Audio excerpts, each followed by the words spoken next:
So I just got to see a bit of a handshake moment, correct? Indeed, yeah. I drew a Black Lotus because we had these Power 9 tokens. There was a real set of power on the table, and it allowed me to jump up to 9 mana to cast like a 5-drop and a 4-drop the same turn. And just the power of that kind of ramp was like so evident, and it turned the game. I was able to stabilize and eventually win off of really good card draw. And what do they call that? The pivotal turn, or I can't remember the name for that when somebody like jumps out ahead. Something like that. I mean, it's just rare that in Magic you get to do it with, the most famous Magic card of all time. So you said that was the first time you've ever cast it out of hand? I feel like I've played with them in like power cubes before. Maybe they played against me, but I've never cast a real one, like an actual Black Lotus in a game of Magic. So that was pretty cool. It's a super cool event. And I saw one of the Magic Kids guys elbowed me and was like, he just drew one of the Power 9. This is going to be a cool moment. And you were like, Black Lotus. And I was like, of course he played the Black Lotus. Yeah, you got to, right? I was like Time Walk, Ancestral. Come on. I played a Time Twister in my Commander deck yesterday. This is Lotus we're talking about. Yes. Here.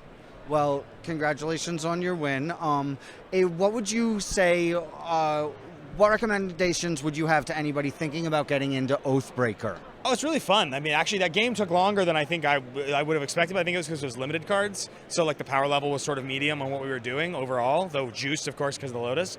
But it was fun. I mean, I built my deck pretty fast. Like, it's definitely less daunting than building a commander deck. I picked, and Oko's so powerful. I think you were on turn things into Elk's Oko? Yeah, I was in the Filthy Oko ever plus combat tutorial was my signature spell, which is just divination, put a +1/+1 counter on a creature. But I was like, all right, that's fine. I'll just like Oko on turn 3, divination on turn 4, divination on turn 5. I'm all about it. So it was pretty good.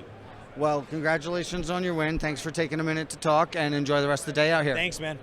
You just did the Power 9 Oathbreaker, Magic Kids, Dragon Shields.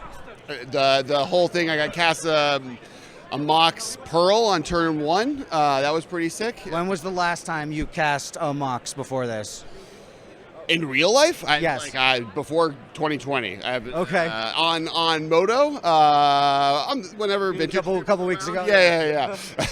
What would you say to people thinking about getting into Oathbreaker? What advice would you have? What recommendations? Why should people play Oathbreaker? I've been a proponent of Oathbreaker since like very early on. I think it's like a really, really cool and not that hard to jump into commander variant. You get to play with cool cards. The signature spells there. Like Planeswalkers are ostensibly the main characters of Magic, and this is the one format you can play with them that they're your commander, which is really sick. Beyond that, like 20 life makes the games a lot quicker, a lot more aggressive. If you kind of get slogged down by like the 40 to 3 hour long commander game experience where no one does anything, when you actually build an Oathbreaker deck, you can do a lot more and be aggressive, which is fun. Like aggro is a viable strategy in Oathbreaker. Once you have your general or whoever it is, what do they call him? A commander? An Oathbreaker, yeah. Once you have your Oathbreaker out there, you get a game action every turn no matter what. Right. I mean, like, it's an interesting balance. So you have 20 life, so like life totals are really low, so you can be aggressive. But on the other hand, it's like Planeswalker format, so the deck that's like I'm playing a Planeswalker and board wiping and locking down the format is viable, but honestly, every time I've ever played, those decks don't do as well because everyone has a Planeswalker, so it's hard to take advantage of that. Versus like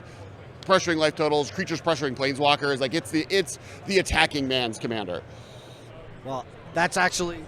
See, my brain is like, you need blockers. You need to hold up blockers for your Planeswalker. You gotta be attacking. You gotta kill their Planeswalkers. Well, thank you for taking a minute to talk. I really appreciate it. And enjoy the rest of the show out here, Kat. Thanks so much. Absolutely.